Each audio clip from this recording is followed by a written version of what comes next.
درست کردن این کوکی مثل بقیه کوکی هامون کره و شکر رو با هم دیگه ترکیب میکنیم و حدود 2 تا 3 دقیقه با هم زن میزنیم تا کاملا نرم و سبک بشه.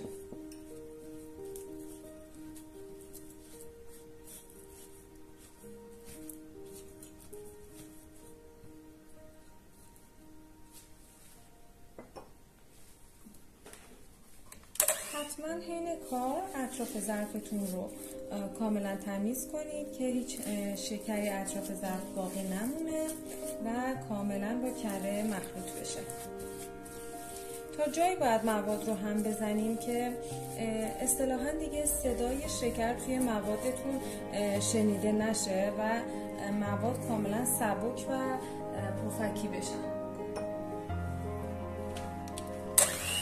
مواد که یک دست شد اطراف ظرف رو مجدد تمیز کنید. تخم مرغ رو داخل ظرف بشکنید، یکم هم بزنید و 40 گرمش رو جدا کنید و به مواد کره‌ایتون اضافه کنید و وانیل رو هم اضافه کنید.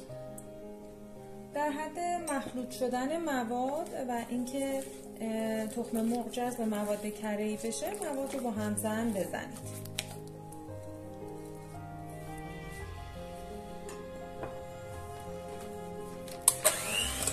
که جذب مواد شد، مواد خشکمون شامل آرد، نمک و بیکینگ پودر رو روی این مواد علک میکنیم.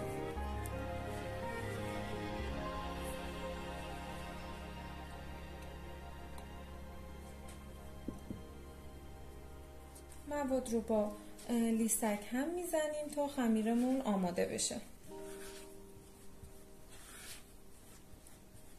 خیلی آروم مواد رو باید توی این مرحله فولد کنید.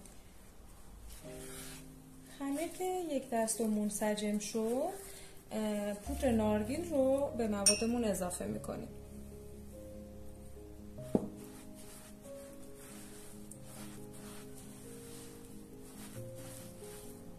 حتما دقت کنید که از پودر نارگیل چرب استفاده کنید.